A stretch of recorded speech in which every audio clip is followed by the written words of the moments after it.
Hello and welcome to the Virtual Circuits workshop.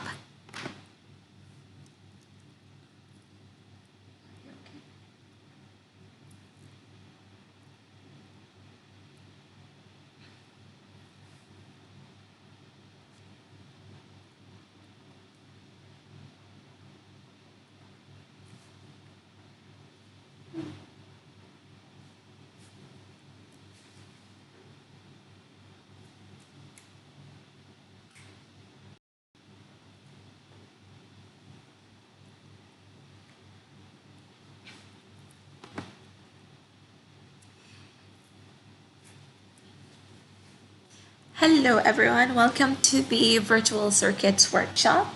I'm Dua Ali, and I'm here to give you this workshop about the basics of electronics. And we're going to go today over some basic concepts of electronics and over some basic coding and some basic use of microcontrollers. So before we get started, I'm going to introduce myself. I'm Dua Ali. I'm an electronics engineer and I work in Fab Lab Bahrain. So before I get started, I just want to introduce you to what Fab Lab Bahrain is. Fab Lab Bahrain is a place where people can come together to learn and use different kinds of digital fabrication machines, and basically it's a place where people can come together to turn their ideas into reality. So people can use different kinds of digital fabrication machinery like 3D printers, laser cutters, and all kinds of different digital fabrication machines. And using those tools, they can turn an idea they have in their head into something that can become a reality. And one big part of that is the use of electronics. So by using electronics, you can not only create a physical object, you can make that object do the things you want it to do. So during this workshop, we're going to learn some very basic things about electronics and how you can, from being at home, you can simulate the use of electronics and you can learn coding and some simple concepts without having to even have the components on hand. So let's get started. So let's talk about basic concepts. What is electronics? So electronics, this is probably the kind of thing that you would think of when you think of electronics. This is probably something that you have seen before in science class or, in the world, in reality. This is one of the most basic circuits that you can ever see. We have a lamp, we have a battery, and we have a switch over here that can turn the lamp on or off. So this circuit basically has three very basic components. So we have our battery. So the battery is the part of the circuit that's giving us power.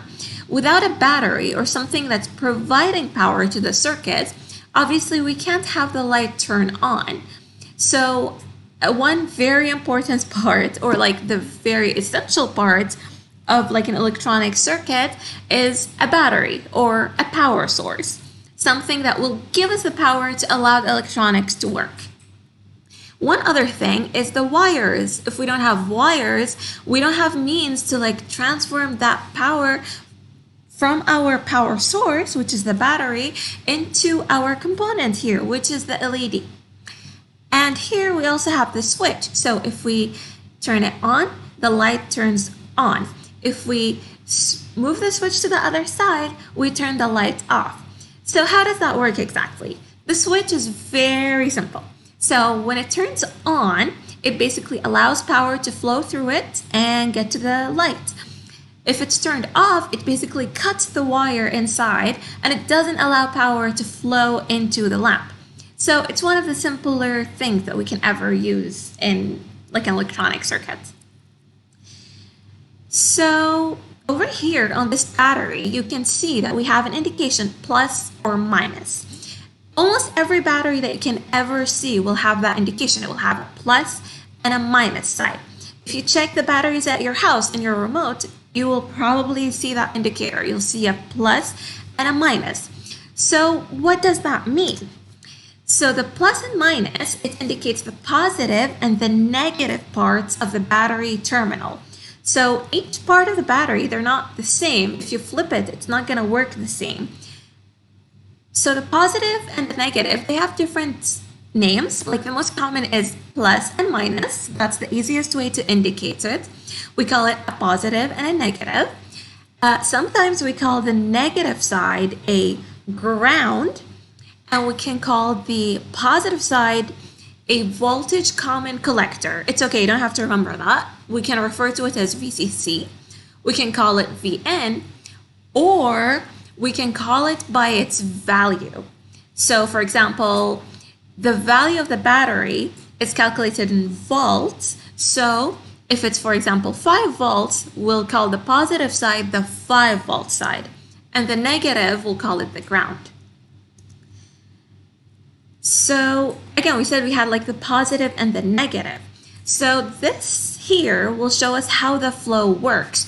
So it actually goes from the positive side into the negative side. So over here, this is like a flip thing. Like the positive is on this end. It's the part where the trucks are coming out.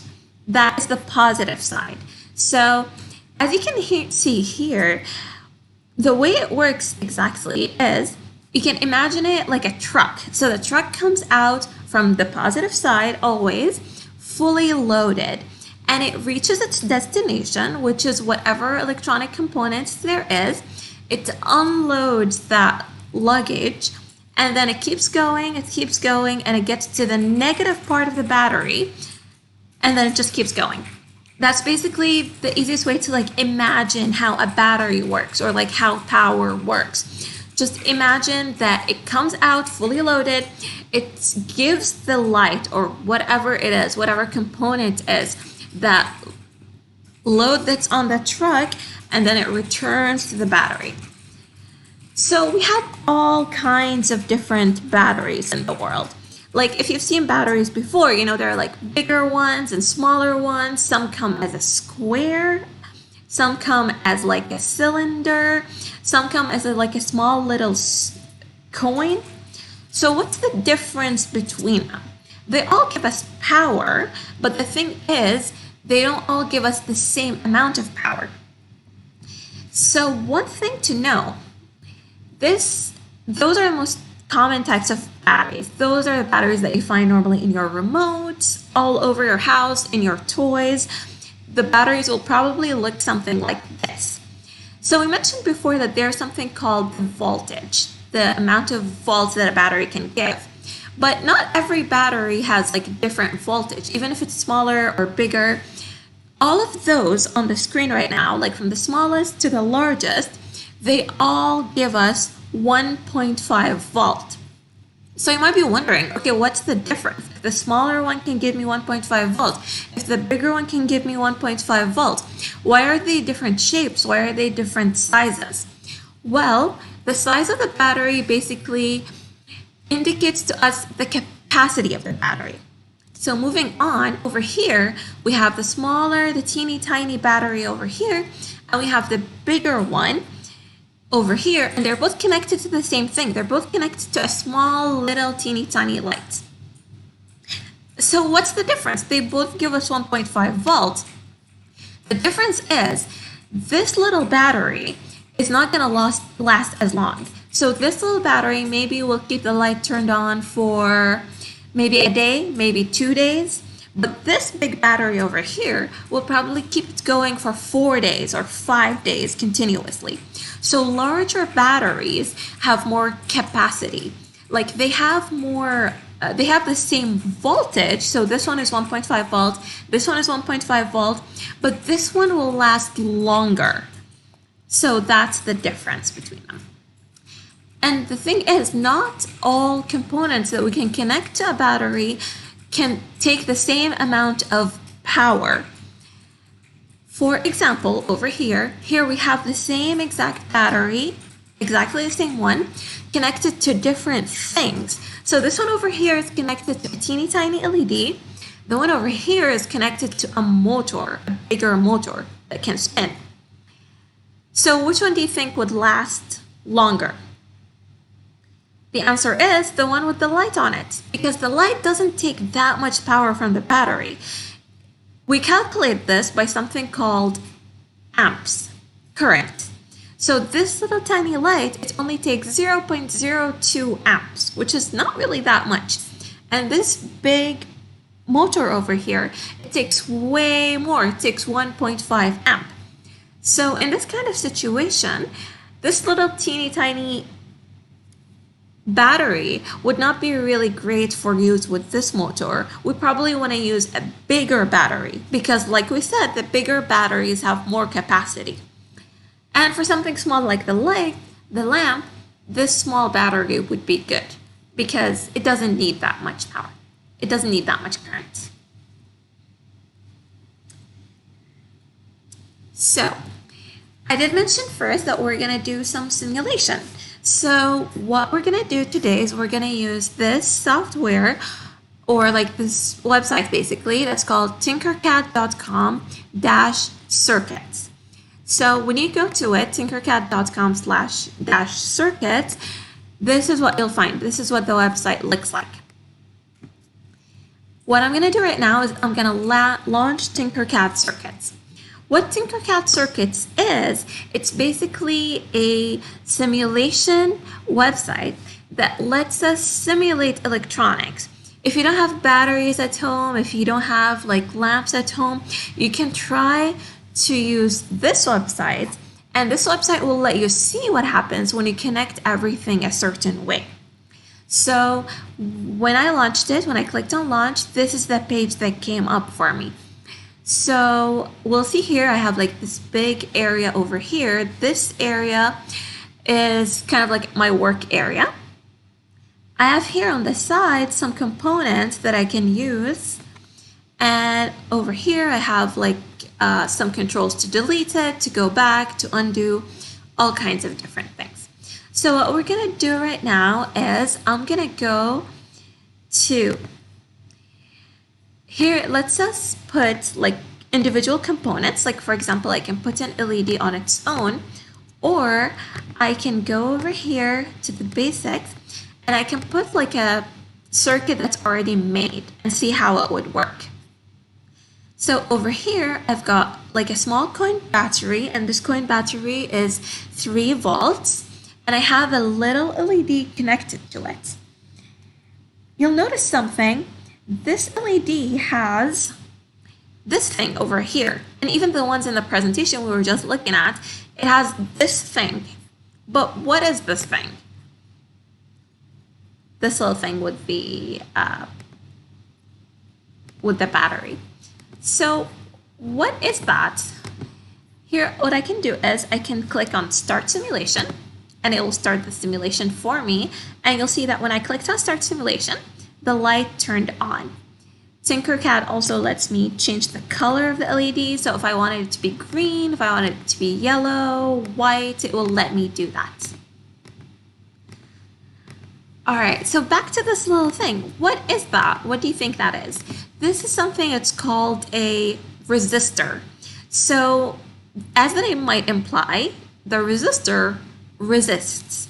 So going back here, if you remember, this is what we were looking at the beginning of the video. We were looking at this animation.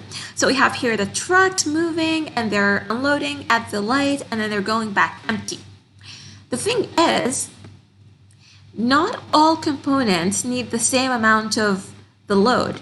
Maybe my light, if the light is too small, maybe it needs less. Maybe it doesn't need like six of this green thing. Maybe it needs less. So what we have here, the resistor actually resists the flow of the current in our circuit. So if you can imagine it, you'll imagine like the truck's going in fully loaded. The resistor goes like, no, wait, stop here. This is too much. We don't want all that current to pass through. We're gonna put a little bit less, and it will let a little bit less to pass through to get to our LED. So you might think, okay, why do we need less of it to go through? Why don't we let it all go in? Well, it's because some components, such as the LED, such as the light over here, if we remove the LED, if we remove the resistor, wait, let me put it, I'll give it a 0 value. This resistor does not resist at all. Like, okay, for example, let me put this here. I will remove it, and we will connect it without a resistor. And I'll start the simulation. Put it back here to where it was. You'll notice here that this little error popped up. It's telling us, no, this is too much. You're letting too much power get to the LED. It's because LEDs and some components, they would draw so much power, more so than what they need, and it will actually cause them to burn. Like here you can see, like on that little error that came up, that the usable lifetime of the LED may be reduced. That means it could burn instantly, or maybe it will stay on, but then it will burn after a while. So that's not really good. We need to have a resistor over here so we can not burn our LED. And not all resistors are the same. Not all resistors resist the same amount. So for example, I can make it equal 10. The unit is ohm. If it can equal 10 ohm, you'll notice that there is a resistor, it has a value, but it's still giving me this error. It's telling me like, no, this resistance value is too small. So if I increase it, every time I increase the value, I'm like resisting more current from going through. So if I make it at 100, you'll notice that the error is gone. This is a good value. And if I increase this more, I can increase it even more. You'll notice every time I increase it, the LED is getting fainter. If you can see it, like over here, if it's at 100, it's glowing so bright. But if I make it larger, then the LED is not really as bright. Then I make it go more, not really as bright, until it finally doesn't really light up at all. Why is that? It's because if the resistance is too high, then it's not really letting anything get through to the LED. So we have to balance that. So that's what the resistor does. You'll also notice that when I change it, the color on the resistor is changing. What does that mean? This is how we can tell the value of the resistor. The color on it changes to indicate what the value of it is. So for example, if you see a resistor anywhere, you'll be able to tell what value it is by just looking at the colors. Obviously here in the software, it will tell us what the value is, but in the real world, you don't really know unless you measure it, or if you look at the colors over here, you'll be able to determine what that value is. So now we know all of those components. So we have like a resistor, we have an LED, we have a coin battery. So let's look at what more we can try over here, like on this software.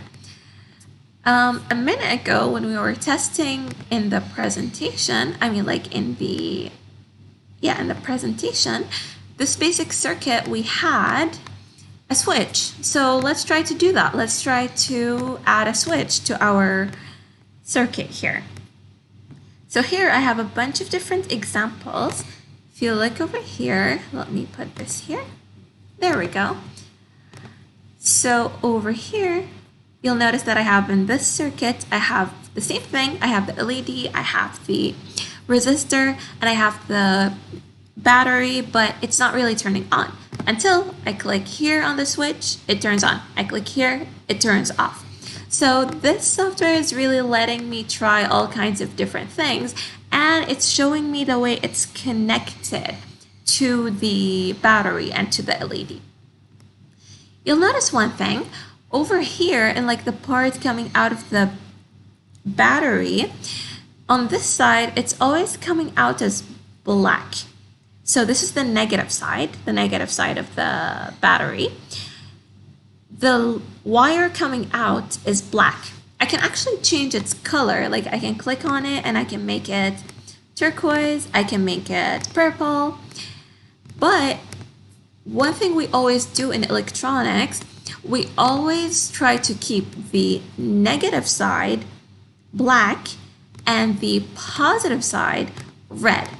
It doesn't really mean anything. Like you can put any color of wire, they all work the same. But it's so when you're looking at the circuit from afar, you can tell that like, oh, this is the negative, this is the positive. And if it's any different color, you can tell like, oh, this is something else. It's not the negative or the positive part of the battery. So let's look at more things. One thing we can do, we have like this example over here, we can actually connect multiple LEDs to a battery. Like over here, we have one LED, two LED. You'll notice it's connected almost exactly the same way as the one LED. They kind of like share the positive and they share the negative, but each of them has its own resistor. One other thing we can try here, we can try to connect a motor. So let me just move this over here. So you'll notice here we have a different kind of, oops. Let us just connect it here. Okay. So you'll notice here that this battery is a different kind. This one says 9 volts. If you remember, like we said, what we said before, batteries can be different voltages. It really all depends. So this small one over here is 3 volts. This one over here is 9 volts. So to this 9 volt battery, we have this motor connected. You'll notice that when I started the simulation, like I just have it connected, the positive is going here. It's called terminal 2, and the negative is going to terminal 1. When I start the simulation, it's moving. And look at the number I have over here. This is the speed at which the motor is moving. It's telling us what the speed is. The speed is in RPM, which means rotations per minute. One thing we can do, let me have a different one over here. Okay, so over here we have like the positive end connected to this side and the negative end connected to this side. What we can actually do for the motor is we can do the opposite. We can decide, hey, we're gonna connect the positive here. And like I said, we always make the positive red, and we're gonna connect the negative to the other side. And again, the negative, we always keep it as black so we can tell. Let me turn on the simulation. So you'll see here, the motor, the first motor, the one at the top, is spinning in one direction, and the one at the bottom is actually spinning in the opposite direction. So what does that mean? It's because the flow of the current has been reversed for both motors. So in this motor over here, the one on top, the current is flowing. Like we said, it goes from the positive, it's going here, and it's going into the motor, and then it's going back to the battery. So the motor is spinning in this direction. But when we reverse the flow of the current, the motor spins in the opposite direction. And you'll notice even here, like the speed is written in negative because it's the software telling us that this is going in the opposite direction. Obviously, it doesn't mean that it's bad. Neither way is like right or wrong. It just depends on what direction we want our motor to spin. Okay, so everything we've seen over here, we're connecting lights, we're connecting motors, we're connecting them directly to the battery. Let's talk now about microcontrollers. So everything here, we're connecting it to the battery. So for example, if we want to turn the LED on or off, we switch on or off using the switch. We do it manually, we do it by hand. But what if we don't want to do that? What if we wanted to do it on its own? This is where microcontrollers come in. So imagine your computer at home. You have your CPU, your basically the brain of your PC, and you have things connected to it. So you have information going in, such as your keyboard, your mouse. You can connect like your mic, for example. This is information going into your computer. And you have information coming out of your computer, such as your screen, your printer, your speakers. So what you're doing here is you're putting some sort of input, which is something that you control, into the computer. It's taking this information, it's analyzing it. Like for example, when I move my mouse over here, it's like, oh, okay, you want to click, it will click for me, and it will change the information happening on the screen in front of me. So it's doing all of this stuff, it's doing all this thinking for me. I tell it what to do by moving my mouse or doing something, and it realizes, okay, you want to do this, and it does it for me on the monitor or the printer. Obviously, we're not going to be making a computer. We're not really going to be coding a computer.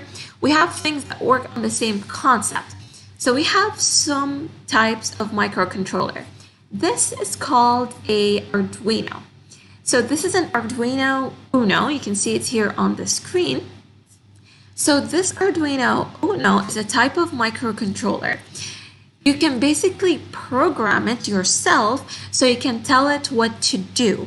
You can give it inputs and you can give it outputs, and you can tell it what to do with the inputs and you can tell it what to do with the outputs. So how does it work exactly? We're going to connect inputs and outputs. We do that through those headers, the ones in red right now.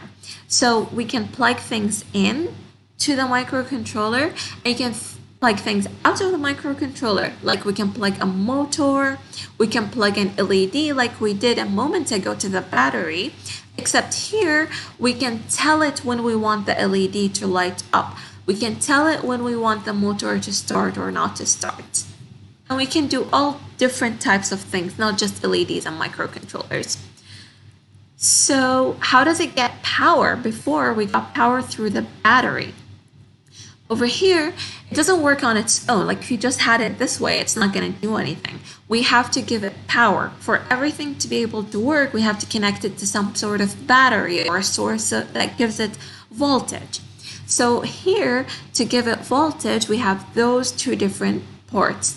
So here you can actually plug it by USB to your computer, and your computer is going to be giving it power. It's going to be giving it 5 volts of power, and that will basically supply it with the power necessary.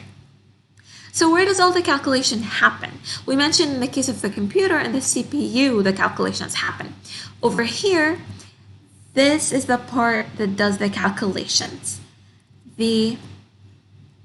This over here, this is the brain of the microcontroller. So the inputs and outputs go to the headers on the sides. The power comes from the headers on the left. And this brain over here, we can program it to do what we want it to do. So for example, we can connect to it an LED, we can connect to it buttons, and we can tell it what we want it to do. So let's go back here. Let's try that. So we're not going to be using batteries anymore. We're going to be using a microcontroller, and we're going to program it to do what we want it to do. So over here on tinkercad circuits, we have on this side, we've got the option. You'll see here there's an option called Arduino. So when you click on it, it will give us all sorts of different examples. So we can go for those examples which are already coded, or we can put the components bit by bit and then code it ourselves. So let's try one of the ready-made ones. Let's do this one, the blink. I'm just gonna click on it and it will pop up on the screen in front of me. There we go. So if we compare it right now, let's compare it to connecting but the negative part still goes to ground. So over here it goes to negative. Here you'll notice that it is marked as ground, like we said before. Negative is basically the equivalent of ground. So here, it's not going to automatically turn on. We have to tell it to turn on. And to do that, we have the code. So what we're going to do, we're going to click on the code button. We have some options here. We can do block programming, we can do blocks plus text, or we can do just text. What we're going to do today is we're going to use blocks plus text. The benefit of this is you can do it in blocks and then you can see the representation in text. So you don't have to actually write code as a text form, but you can actually do it in blocks and then you can see the result as a text. So you'll learn how to program without actually having to write the code. And then when you're confident with this, you can move on to writing the code in text directly. So let me just pull that off. What you'll notice here is it is connected, the LED is connected to a pin called 13. So we have it here, it's 13. Why is that important? Because we have to tell our code that this is the pin that LED is connected to. It's not going to know it on its own. We have to tell it like, hey, there's something connected on pin 13. So much like the battery does, the battery gives it power, like it gives our LED power. We want to give it power, but we want to give it power on command. So let's look at the code we have here. So this is an example. So the code will already be there, even when you try to do it on your own. If you put it like on your laptop, if you add this, the code will appear on its own, but it doesn't mean that we can't modify it. What we have here, we have some nodes that are in gray. So the way this block language works, you'll notice we have different blocks and they are all connected to each other. Think of them like Lego bits, and each one has to connect to the other one in the right sequence to generate the right code. And much like Lego, like in Lego, for example, you can't really remove the middle piece of Lego. You have to first remove the bottom bit and the one after, and then you can remove the one in the middle. So what we've got here, if we look at like our code, what we're telling it to do is we're telling it to set the built-in LED to high. High means that we're giving it power, we're giving it voltage. And we're gonna wait for 1 second, and then we're gonna set it to low. Low means that we're not giving it any power anymore. We're giving it nothing, we're giving it 0 power. We're gonna do that for 1 second. So this is our code. Let us try it. Let's see what happens. Okay, so you'll see here that LED that's connected to the battery is always on. It stays on because the battery doesn't really do anything. It's not intelligent. It's just connected to it, so it stays on all the time. But here we have our LED connected to pin 13, and we told it that it has to go high for 1 second and then low for 1 second. So you'll notice that it's blinking. See, it's going high. It lights up when it goes high, and then it goes low, so it lights off for 1 second. So it's working. Let's try to edit our code to do something else. So for example, let's let it go high for 5 seconds and then low for 1 second.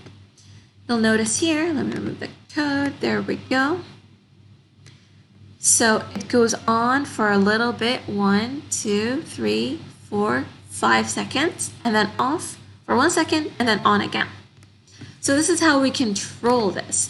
So by connecting this LED to this microcontroller, we've made it intelligent. We have told it what to do. And we can tell it to do whatever we want it to do. We can let it like stay on for an hour and then off for 1 second. We can just tell it to do whatever we want it to do. And we can do more. It doesn't have to be just one LED connected to this microcontroller. We can do more. So let's try something else. Let us move over here. Let's do it from scratch this time. So the time before this, let me just delete this actually. Okay. So the time before this, we took an example that was ready-made. This time, let's try to do it ourselves. Let's try to get the Arduino. So I'm going to, if you want an example that's ready-made that has all the components connected to it, you go to starters. So we have basic. Basic is the one with batteries, or you can go to Arduino, which is the stuff that's already connected to an Arduino, or you can go to circuit assemblies. But what we want to do, if we want to put the components by ourselves, one bit by bit, we're going to go to components. So we're going to go to all, and we can search for whatever thing we want. So I'm going to search for Arduino, and it comes up. There we go. We have our microcontroller, the Arduino. So what do you want to connect to this Arduino? Do you have any suggestions? What do we want it to do? We can connect an LED to it again. So I'm going to look for LED. There we go. We're going to connect an LED to it. And like we mentioned before, if we connect an LED, we have to connect a resistor. So we're going to put a resistor as well. And then the LED. We connect the negative part to ground. And we always make it black. We connect the positive side to, okay, we'll connect it to pin 13. Let's connect a second LED so we can control that as well. So let's put a second resistor. Every LED needs to have its own resistor. Let's put LED 2. Let's make LED 2 green. They don't all have to be red. Let's make this one green. And again, we connect it. This one will connect it to pin 12, but the negative, again, it always goes to ground.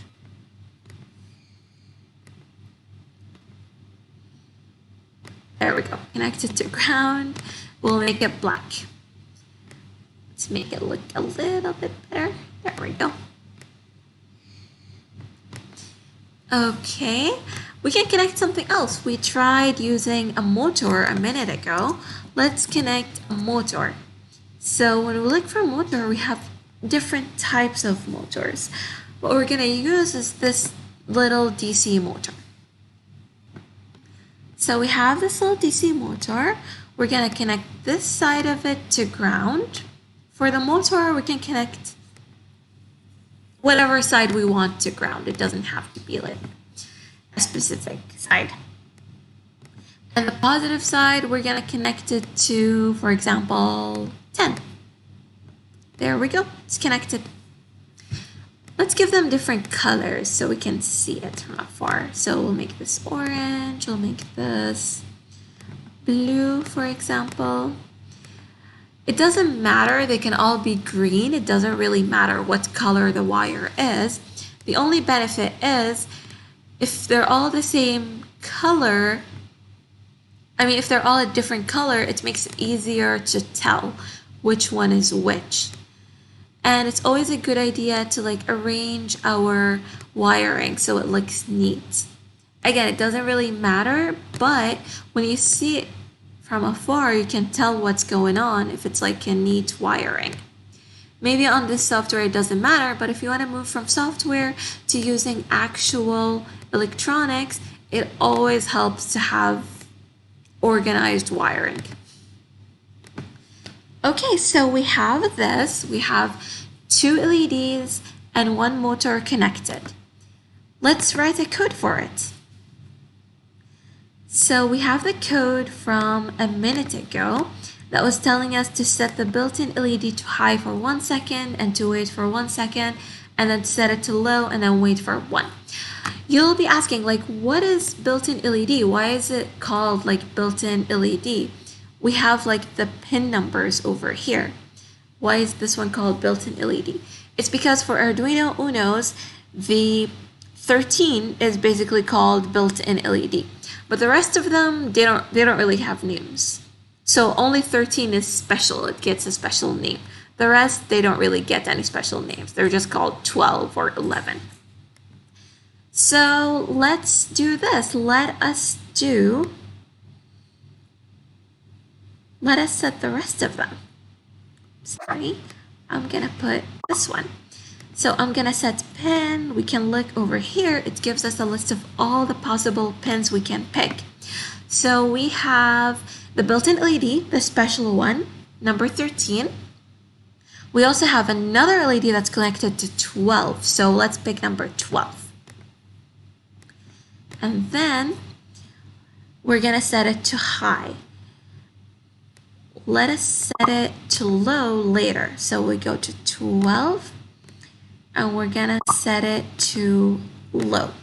So the way this works, the block works, is that it starts from the top. It does this, it does this, it does the third block, it does this, and then it goes again. So it keeps on repeating over and over and over again. And it always starts from the top part to the bottom part. Let's see it as text. Even here in the text, you'll see it's called a loop. It's a loop because it keeps on looping. It keeps repeating the stuff going on here. So it does the one on top, it does this, and then it repeats. So it does those really, really quickly. When we tell it that we want it to go high, it does that so quickly. It sets it to high, and then it waits for 1 second, and then it sets it to low, and then it waits for 1 second. So the ones with the wait, those are the ones that take the most time.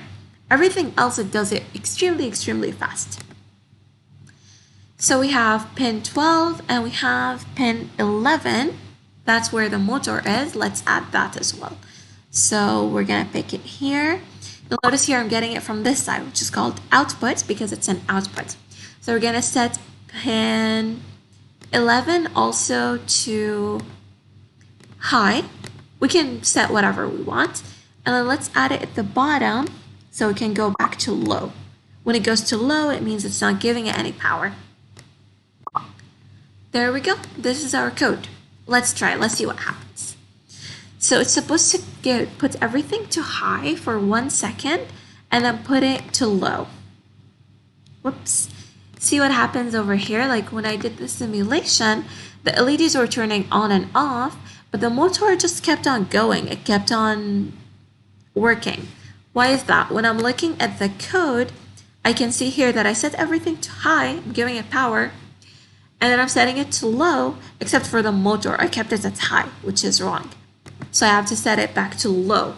When it's going to low, it means it's not getting power anymore. Let's start the simulation again.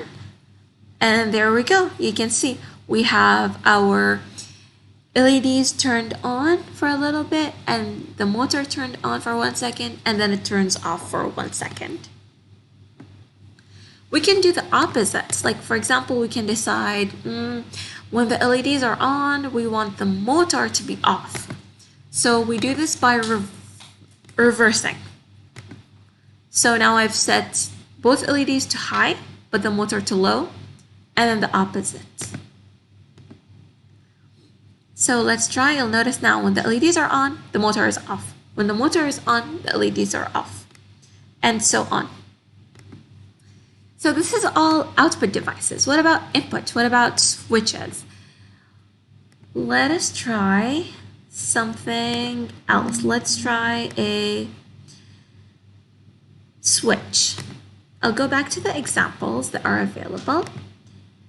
Arduino, we're gonna pick something with a switch connected to it.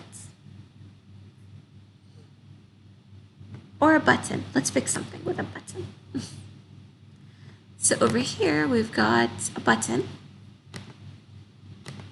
There we go. Let's look at the code that we have. What is it telling it? So the code basically here, it's reading the state of the button. So when the button is pressed, it's telling the microcontroller is telling an LED to turn on. So let's start our simulation. So nothing is happening, but then when we click on the button, do you see it? This little LED, the built-in LED, is turning on, which is over here. There we go. So when I click on the button, the built-in LED is turning on. How is it doing that? You'll see here that we are checking for the state of the button, which is connected to digital pin 2. How do you know where it's connected? The button over here is connected to the negative, it's connected to the positive, that's to give it power, and it's connected to this pin over here, which is number 2. So what the microcontroller is doing is that it's always checking what pin number 2 is. So when we actually click on the button, what we're doing is we are giving pin 2 power. So when we click here, we're actually taking power and putting it into the microcontroller. So it's detecting that. When it senses that there is power, it goes like, oh, someone is clicking this button. So when it detects that, the code is telling it that we have to turn the LED on. And when it's not pressed, it turns the LED off. Let's try it again. Let's take a look. There we go. We press on the LED. When we press on the button, the LED turns on. So that's pretty much how we use a microcontroller and simple electronic circuits or components to do things that we want. One thing we can do, we can connect inputs and outputs to the same microcontroller, and we can let it do something. So we can tell it, for example, when the button is pressed, it can turn the motor on. We can do all kinds of different things. We just have to change things in the coding. And with the code, like for example, we can always flip things around. We can always do all kinds of different things. So for example, here I just flipped it around. Now the light is always on, except when I click the button, it doesn't turn on. It turns it off.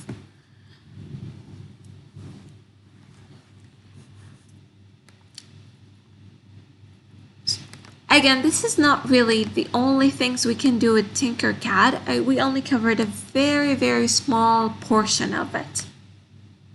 There are all kinds of different components we have here that we can use to generate things that could happen in the real world. We can't really go through all of them in a 1-hour session, but I am going to give you a challenge. There we go. So I'm going to give you a challenge. So I want you to create for me a circuit with 2 DC motors. We've gone over DC motors, and I wanted to have 1 tilt sensor. We didn't really talk about tilt sensors today, so that's why it's a challenge, and 1 RGB LED and 1 Arduino.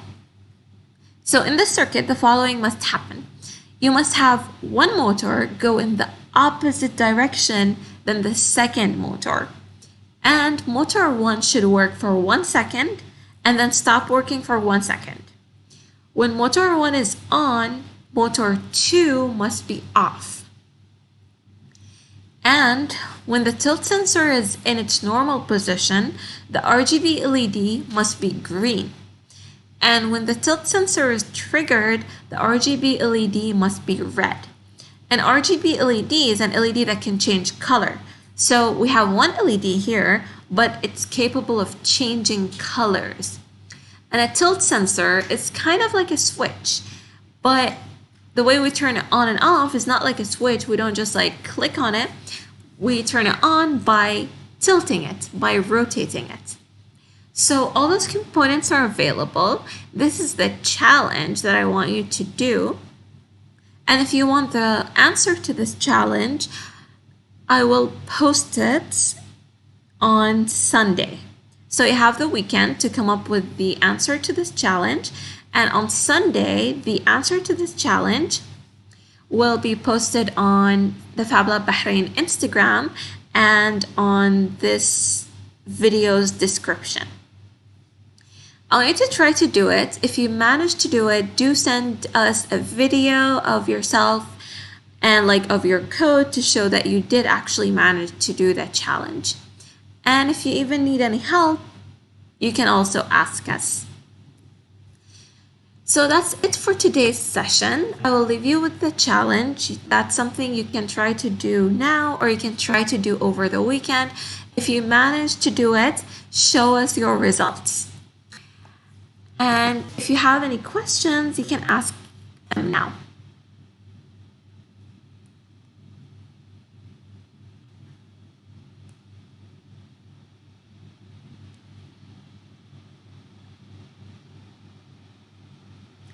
Okay, so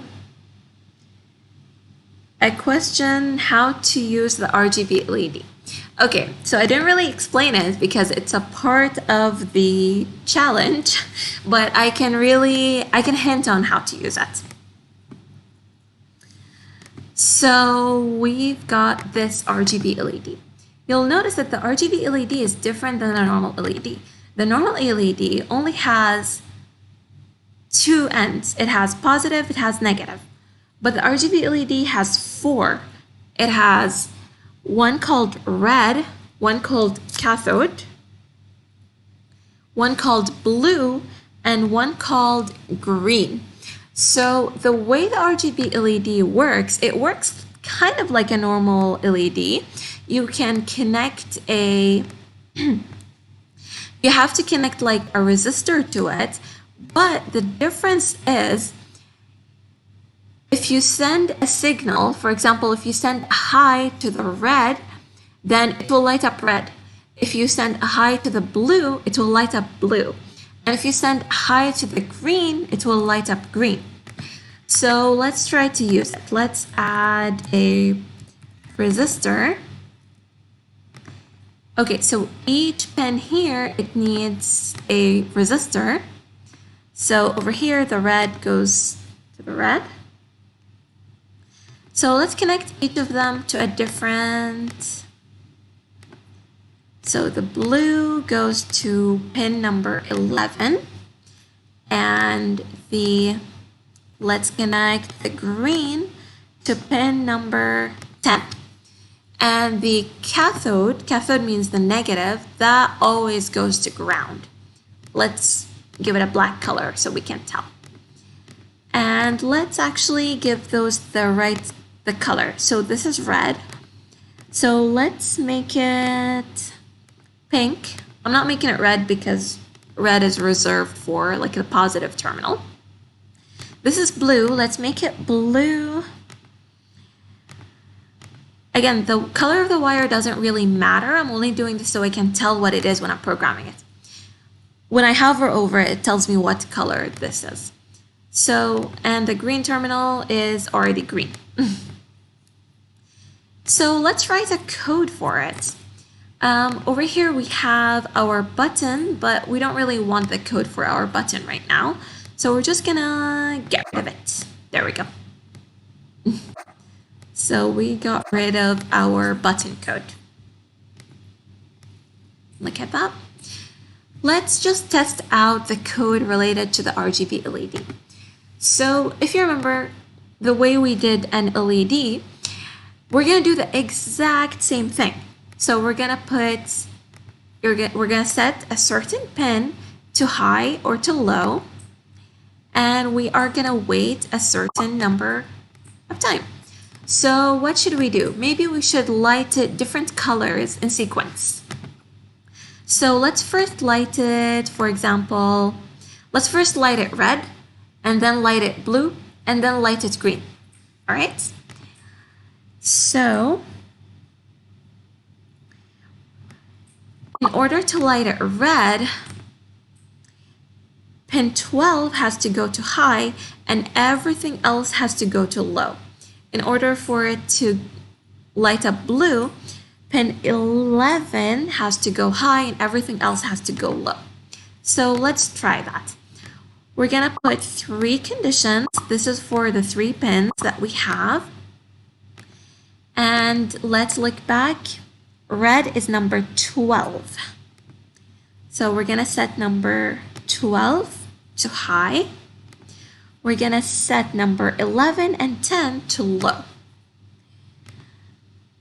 11 and 10 will be set to low. So let's try that first and see if it works. There we go. So now it's lighting up red.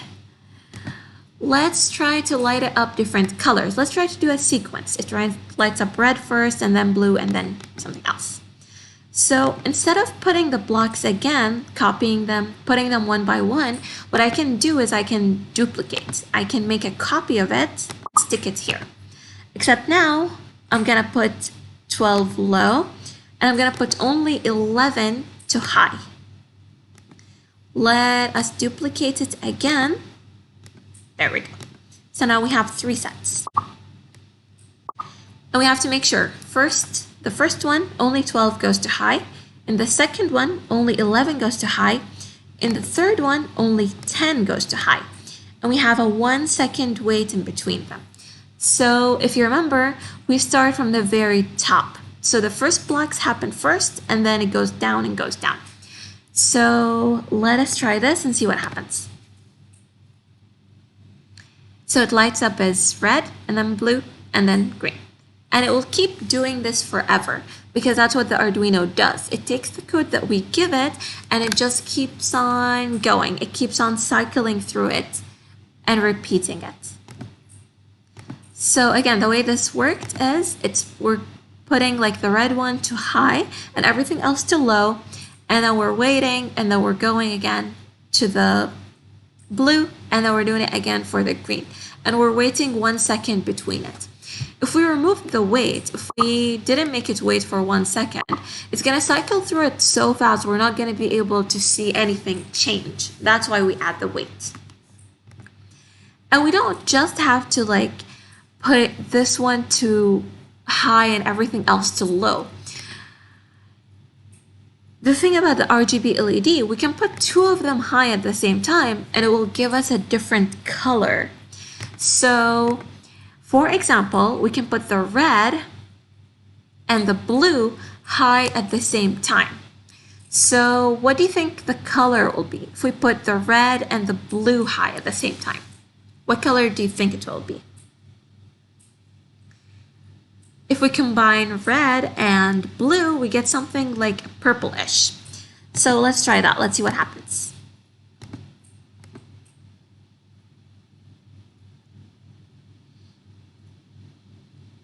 So there we go. It used to be red, now it's turning into like a purple. So what we can do is we can control the color of the RGB LED the way we want it by just combining different colors.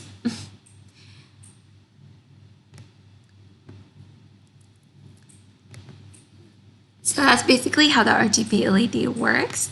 And I'm not going to explain how the tilt sensor works. If you want to do the challenge, you can actually research it on your own and see different examples that people did. Actually, there are examples here that show how the tilt sensor works. So you can look at the example and see the way they're doing it here and try to replicate it in a way that answers the challenge. So again, I'll put the challenge here. So if you want, you can try to do the challenge yourself a little bit, learn a little bit about electronics, and I'll post the answers here on Sunday.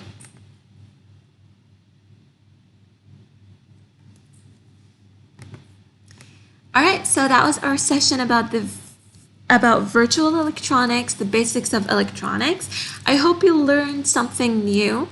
And hopefully we'll be doing a new workshop every Thursday.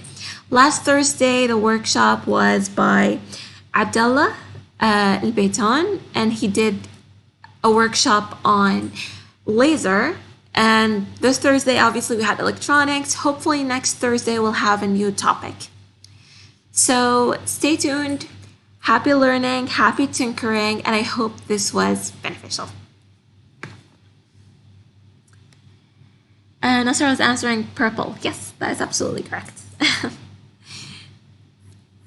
All right, thank you for watching.